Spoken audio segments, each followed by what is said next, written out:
Okay. सो देखिए कि अगर देखा जाए तो सिंपल, अभी हम देख रहे हैं डीएचसीपी का लैब, और डीएचसीपी के लैब में हम देखेंगे सबसे पहले डीएचसीपी का इंस्टॉलेशन, राइट। तो डीएचसीपी लैब देखने के लिए मैंने यहाँ पर देखिए सर्वर जो है वो कॉन्फ़िगरेशन करके रखा हुआ है। यहाँ पर मैंने एक सर्वर वन बनाया हुआ है और सर्वर टू एक क्लाइंट टेस्टिंग करने के लिए रखा हुआ है पहले। ठीक है, तो सर्वर वन पे जाएंगे। सर्वर वन पे क्या कॉन्फ़िगरेशंस है वो हम थोड़ा सा देखेंगे। सर्वर वन पे जो कॉन्फ़िगरेशंस है वो क्या है, जैसे कि यहाँ पर देखेंगे तो मैंने कुछ कॉन्फ़िगरेशन करके रखा हुआ है, जैसे एक्टिव डायरेक्टरी यहाँ पर इंस्टॉल्ड है मेरा, उसके साथ डीएनएस जो है वो मेरा इंस्टॉल्ड है। यहाँ पर अगर से एक्टिव डायरेक्टरी अगर देखा जाए तो एक्टिव डायरेक्टरी जो मेरा है उसका नाम मैंने दिया हुआ है टाटा.com, और यहाँ पर मेरा डीएनएस जो है ये भी मेरा कॉन्फ़िगर्ड है। इसका आईपी एड्रेसेस है 192.168.10.1 आईपी एड्रेसेस मेरा दिया हुआ है। हम डीएनएस में अगर से चेक करना चाहते हैं तो हम डीएनएस में देखिए यहाँ पर हमारे पास में 10.1 का आईपी एड्रेसेस मेरे पास में दिखा रहा है, राइट। तो ये फॉरवर्ड लुकअप जोन टाटा.com और रिवर्स दोनों भी मैंने कॉन्फ़िगर किया हुआ है। अब हम यहाँ पे करेंगे डीएचसीपी का इंस्टॉलेशन। अगर डीएचसीपी का इंस्टॉलेशन करना है तो इसके लिए देखिए स्टैटिक आईपी एड्रेसेस ही देना है अपने डीएचसीपी सर्वर को, क्योंकि डायनामिकली अगर आप दोगे और रैंडमली चेंज होगा तो हमारे डीएचसीपी कॉन्फ़िगरेशन में प्रॉब्लम आना शुरू हो जाएगा। इसलिए किसी भी सर्वर को स्टैटिक आईपी एड्रेसेस ही हमें देना होता है। तो ऑलरेडी स्टैटिक आईपी एड्रेसेस हमने कॉन्फ़िगर करके रखा हुआ है 10.1, और यहाँ पर हम मैनेज में जाएंगे सर्वर मैनेजर डैशबोर्ड में, और यहाँ पर हम क्लिक कर देंगे add role and features. Add role and features में हम क्लिक करेंगे तो एक विजार्ड आएगा, एंड क्लिक करेंगे हमें पे नेक्स्ट। यहाँ पर हमें role based and feature based installation से हमें यूज़ करना है। नाउ क्लिक नेक्स्ट कर लेंगे। नेक्स्ट करने का देखिए आईपी एड्रेसेस हमें दिखा रहा है 10.1, एंड क्लिक कर देंगे। अभी हमें क्या करना है, सिर्फ डीएचसीपी इंस्टॉल करना है, तो डीएचसीपी सर्वर पे हम क्लिक कर देंगे। जो भी सपोर्टिंग सर्विसेज हमें जरूरत होगी, that is a feature, add feature कर देंगे, एंड क्लिक करेंगे हम next, next, again next and install. Simple installation होने के लिए हमारे पास में 1 से 2 मिनट्स लगेंगे, और उसके बाद में हम डीएचसीपी कॉन्फ़िगरेशन स्टार्ट करेंगे। तो ये हमारा इंस्टॉलेशन है जिसमें हमने एक सिंपल सा इंस्टॉलेशन यानी सर्विस को इंस्टॉल कर रहे हैं by using the server manager. पहले से ही हमने कुछ सर्विसेज इसमें कॉन्फ़िगर करके रखी थी, जिसमें से एक्टिव डायरेक्टरी डोमेन हमारा कॉन्फ़िगर था, और डीएनएस, ये दोनों सर्विसेज मैंने पहले से ही इंस्टॉल करके रखी थी। फिलहाल मैं डीएचसीपी सर्विस का इंस्टॉलेशन कर रहा हूँ, राइट।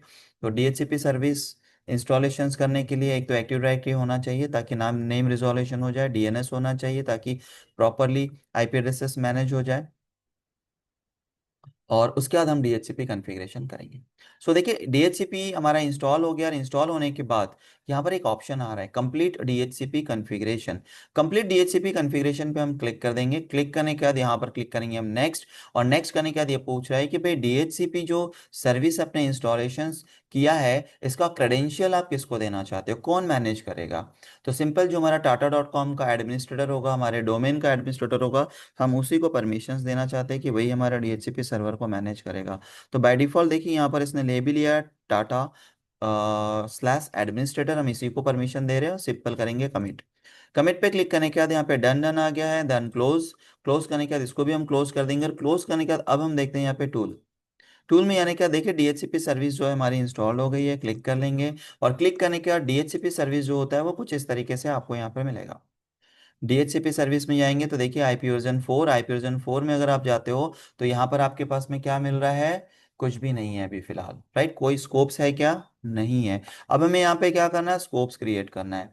तो स्कोप्स कैसे क्रिएट करेंगे, देखिए एड अ स्कोप यहाँ पर ऑप्शन ही आ रहा है। सिंपल यहाँ पे राइट क्लिक करेंगे और यहाँ पर एक ऑप्शन आपको मिलेगा न्यू स्कोप। न्यू स्कोप पे आप क्लिक करेंगे, यहाँ पर क्लिक कर देंगे हम। क्लिक करने के बाद नेक्स्ट करेंगे। नेक्स्ट करने के बाद में आप चाहो तो स्कोप का नाम आप दे दीजिए। स्कोप का मैं नाम दे रहा हूँ यहाँ पर स्कोप 1। मैं यहाँ पर स्कोप 1 नाम दे रहा हूँ। आप चाहो तो डिस्क्रिप्शन दे सकते हो कि ये हमारा किसके लिए है, आईटी डिपार्टमेंट के लिए, या फिर हम सेल डिपार्टमेंट के लिए हम रख रहे हैं, सेल डिपार्टमेंट के लिए। क्लिक नेक्स्ट कर लेंगे। अब नेक्स्ट करने के लिए देखिए पूल बना रहे हैं हम, रेंज क्या होगी, हमारा आईपी एड्रेस 10.1 है, तो रेंज क्या दे रहे हैं हम यहाँ पर 192.168 डॉट। अब 10.1 हमने आईपी एड्रेस दिया हुआ है, तो मैं दे रहा हूँ कि 10 डॉट यहाँ से 100 में रेंज दे रहा हूँ। सो कहाँ से लेके कहाँ तक आईपी एड्रेस होना चाहिए, 100 से लेकर 10 डॉट मैं दे रहा हूँ 50 तक के, 150 तक, 150, ये मेरी रेंज होगी। यानी कितना आईपी एड्रेस से डिस्ट्रीब्यूट करेगा, 50 आईपी एड्रेसेस, है ना। आप ये रेंज कम ज्यादा कर सकते हो। ना देखिए यहाँ पे लेंथ आ रहा है 24, क्योंकि हमने क्लास सबनेट पास है 255 255 255, .0, क्योंकि क्लास सी का आईपी एड्रेसेस हम यूज कर रहे तो ऑटोमेटिकली ले लिया। क्लिक नेक्स्ट कर लेंगे। नेक्स्ट करने क्या दे पूछ रहा है कि आप इनमें से कोई आईपी एड्रेसेस बचा के रखना चाहते हो क्या, जो हमने आईपी एड्रेसेस दिया है क्या, 10.100, आप चाहते हो कि इनमें से कुछ आईपी एड्रेसेस बचा के रखना है। क्या आईपी एड्रेसेस बचा के रखना है, 192.168.10.10 आईपी एड्रेसेस हम बचा के रखना चाहते हैं। 10 आईपी एड्रेसेस आप बचा के रखना चाहते हो 50 में से, सिर्फ 40 आईपी एड्रेसेस डिस्ट्रीब्यूट करना है हमें। तो ऐसा कुछ रेंज आप अगर से रिजर्व यानी बचा के रखना चाहते हो, जो स्टैटिकली आप सर्वर मशीन या कुछ क्लाइंट मशीन्स को देना चाहते हो, तो उसके लिए आप ये यहाँ पर दे सकते हो एक्सक्लूजन और डिले आईपी एड्रेसेस। अगर नहीं देना है तो आप फ्री छोड़ सकते हो, बट हमने एक रेंज दे दिया है कि भाई 100 से लेके 110 तक का आईपी एड्रेसेस हमारा डिस्ट्रीब्यूट नहीं करेगा। सो डीएचसीपी अब कहाँ से कहाँ तक डिस्ट्रीब्यूट करेगा, 111 से लेके 150 तक, राइट। क्लिक यहाँ पर नेक्स्ट कर लेंगे। नेक्स्ट करने के बाद में लीज ड्यूरेशन कितना चाहिए, बाय डिफॉल्ट कितना है, 8 डेज। मैं यहाँ पे 0 कर देता हूँ और मिनट में कर देता हूँ यहाँ पर 30 या 15 मिनट, 15 मिनट के लिए मैं लीज देना चाहता हूँ, आप दे सकते हो।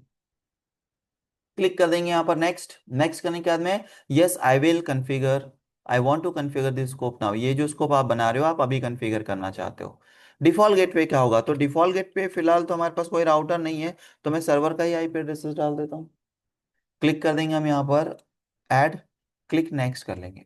नेक्स्ट करने के बाद ये बोल रहा है डीएनएस का आईपी एड्रेस कौन सा होगा, तो यहाँ पे देखिए ये डीएनएस का आईपी एड्रेस ऑटोमेटिकली इसी पे डीएनएस कॉन्फ़िगर कर रहे हैं हम, तो आप यहाँ पर डाल दीजिए। या फिर आपको लग रहा है कि 8.8.8.8 इसको आप ऐड करना चाहते हो, तो आप इसको भी ऐड कर सकते हो। लेकिन फिलहाल तो डीएनएस इस पे हमारे पास है क्या, नहीं, हमारा डीएनएस सर्वर कौन सा है? यही वाला है ना। तो हम क्या करेंगे, इसको नहीं लेंगे। एक वैलिडेशंस करने रख दिया इसने, क्यों करने रख दिया, ये पूछ रहा था IP address is not a valid DNS, ये हमारा डीएनएस नहीं है, हमारा डीएनएस तो इसी पे चल रहा है ना, तो हम इसी को ले लेंगे। क्लियर, तो एज इट इज हम क्लिक नेक्स्ट कर लेंगे। नेक्स्ट करने के बाद में विन सर्वर हमारा डीएनएस के पहले यूज होता था नेट बायस रिजोल्यूशन करने के लिए, अभी हम कुछ नहीं यूज करते, इसको नेक्स्ट कर लेंगे। Yes I want to active this scope now, यानी कि जो स्कोप हमने बनाया हुआ है हम अभी इसको यूज करना चाहते हैं, इसलिए एक्टिव कर देंगे। Now click next and finish. तो देखिए यहाँ पर हमारे पास में एक स्कोप जो है वो क्रिएट होके आ गया है।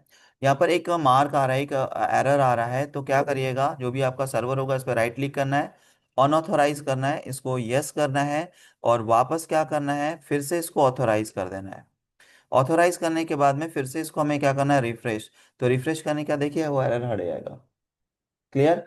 अब यहाँ पर आप देखोगे स्कोप में, तो स्कोप में देखिए एड्रेस पूल कहाँ से लेके कहाँ तक है, 192.168 10.100 से लेकर 10.150 तक है, जिसमें से कितने आईपी एड्रेसेस हम रिजर्व यानी बचा के रखना चाहते हैं, 10.100 से लेकर 10.110, ये आईपी एड्रेसेस हम बचा के रखना चाहते हैं।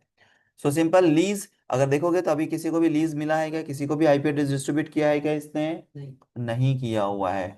रिजर्वेशन वगैरह हमने कुछ भी कॉन्फ़िगरेशन नहीं किया हुआ है। तो अब हमें क्या करना है, हमारी ये वीएम मशीन है, तो हम देख लेते हैं कि हमारा जो मशीन है ये ब्रिज मोड में है या नहीं है। ये हमारा ब्रिज मोड में ही है।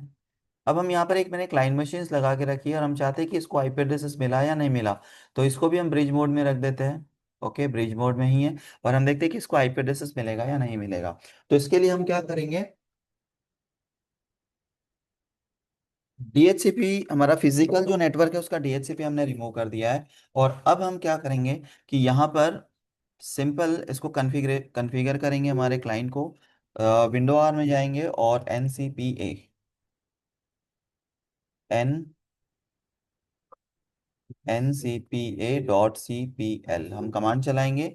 नेटवर्क प्रॉपर्टी जो होगी वो हमारी इनेबल हो जाएगी, और यहाँ पर जाने के बाद हमें क्या करना है, सिंपल प्रॉपर्टी में जाएंगे, प्रॉपर्टी में जाए। ओके, सो देखिए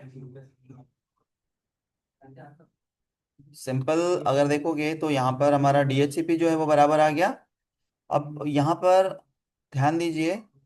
ओके, और ओके करने के बाद हम आईपी एड्रेसेस प्रोवाइड चेक कर लेते हैं, सीएमडी में जाएंगे, और सीएमडी में यानी कि में आईपी कन्फिग हम कमांड डालते हैं, तो हमें देखिए आईपी एड्रेसेस मिल रहा है, कौन सा, mshome.net से मिल रहा है ना।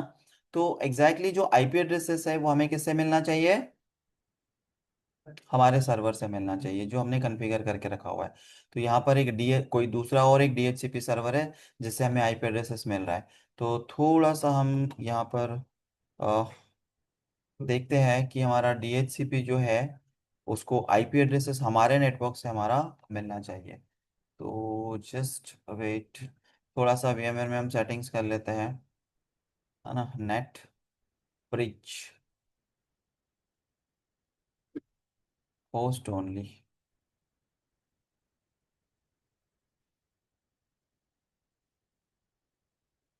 इंटरनेट कनेक्टिविटी करेंगे तो नेट डिस्कनेक्ट हो जाएगा, रिकॉर्डिंग नहीं होगा फिर। ठीक है, वो तुम देख लेना थोड़ा सा, ठीक है। ओके, तो मैं फिर जूम बंद ही कर देता हूँ ना। हाँ वो सही हो जाएगा, उतना तो सही हो जाएगा।